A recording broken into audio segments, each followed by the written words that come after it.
Hey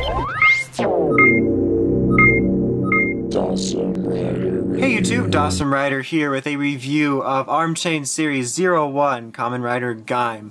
So this is the line that started with Final Form Ride. There was first Final Form Rides, then WFCs, then OCCs, then FMCs, then WFCs, or well, not WFCs, that was, damn it, I messed it up and it's all your fault. WAPs, the WAPs. So now we have Arm Chain, so this is pretty much the little, sort of, I guess you could say, budget figure series we get every year that includes something pertaining to his gimmick or whatnot, except for last year Wizard was Light Up.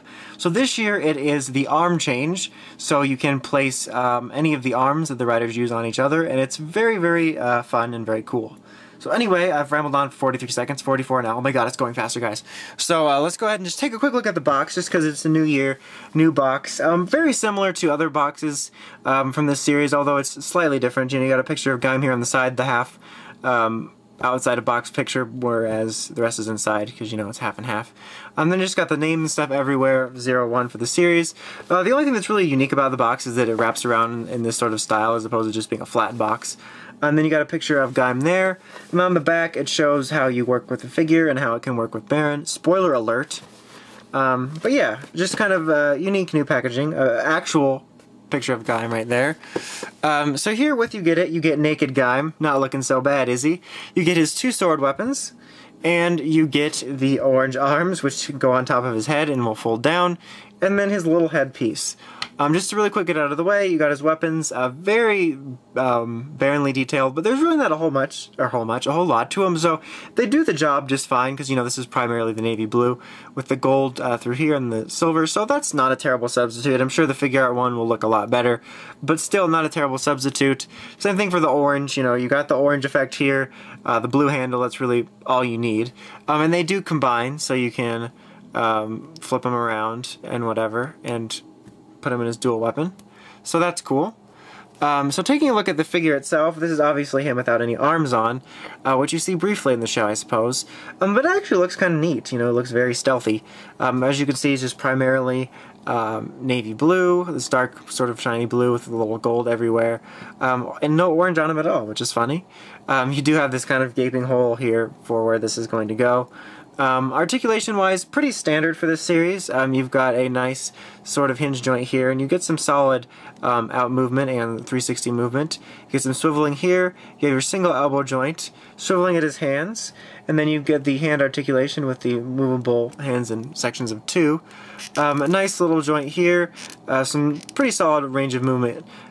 Single knee joint here, you do get swiveling here, above the knee, and then a little bit of a ball joint on the foot for some standard movement. But so, oh yeah, and don't forget the waist articulation, because I almost did. And then of course the head articulation, you can get 360, and some pretty decent up and down movement. So it's just like one step below figure arts. Obviously the figure arts will have better articulation. Whether or not it's got major QC issues because it's this year's rider remains to be seen. But still not bad at all. Step below figure arts, step above Bandai America articulation. So yeah, that's pretty much it. You do have this holster over here on the side that you can place his sword in, like on the show. There's a little hole here and a peg, and just place it on. Yeah, I'm not going to leave it on there because it will easily fall off when I'm messing around with this. So for his main gimmick, you take this piece and you're going to snap it on top. There's some little pegs here on the top which it will go on. So just put it on there and snap it on. And this is how I'm going to display mine. Isn't that just awesome that you can do that with a figure? And then you're going to fold these down. I always press the button because I think it helps. But you just fold it down, fold these sections down first, and then just fold them in. They'll be his shoulders. Fold this piece down, fold this forward, get his chest armor, and then fold this down, get the back. And then you're going to have to put this on afterwards, otherwise it won't fit on his head. There's like a little slice here which you just put in the gap, and you've got his helmet. And right there is really neat. You can see the orange design back there, but you know, when you pull it off, it's clear, so you know, you get whatever effect you want, which is really nice touch. And I think this looks really nice. These figures overall have definitely been improving over the years. I would say he probably looks a little more basic overall than the Wizard line.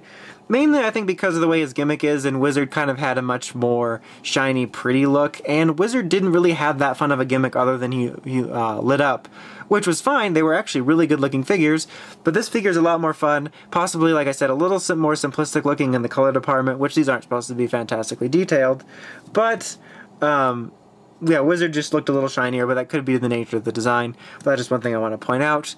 But very, very cool. Obviously, the articulation will be a little bit hindered now with the waist movement, so you don't want to take it off. And then the arms will move these, but nothing too major.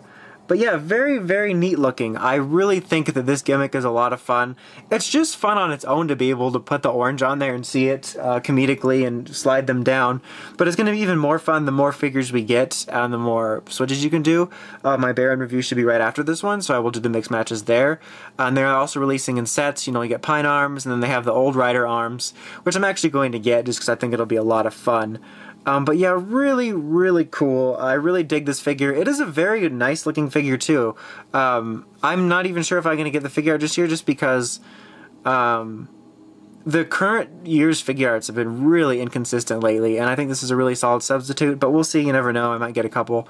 But yeah, very, very nice. I think if you want a figure of Gaim, I can definitely recommend it. I think it's a very nice looking display piece for what we have now, and a lot of fun for the gimmick. I think that they got a really nice, fun gimmick to work with this year for this. I'm definitely looking forward to doing some mix match combos with it. So yeah, definitely recommend it. I really, really dig it. Until next time, make sure you check out the Crazy Podcast at writersrangersrambles.com. Until next time, it's Awesome Rider, signing out.